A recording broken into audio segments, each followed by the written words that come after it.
नमस्कार शेतकरी मित्रांनो, महाराष्ट्रातील शेतकऱ्यांसाठी एक अतिशय आनंदाची बातमी समोर आली आहे। पीक विमा भरलेल्या शेतकऱ्यांना आता मोठा दिलासा मिळणार आहे।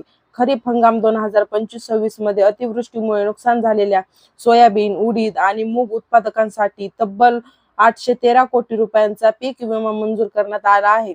हा विमा 2 टप्प्यांमध्ये शेतकऱ्यांच्या बँक खात्यात जमा होणार आहे।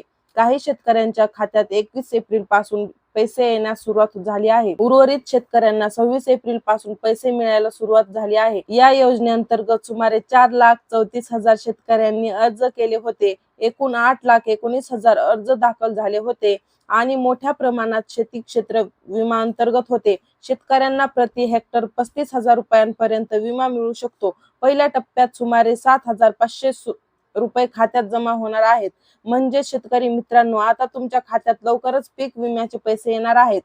ही माहिती महत्त्वाची वाटली असेल तर जास्तीत जास्त शेतकरी मित्रांपर्यंत शेअर करा आणि अशाच नवीन अपडेटसाठी आपल्या चॅनलला सबस्क्राईब करा। धन्यवाद। जय हिंद, जय महाराष्ट्र।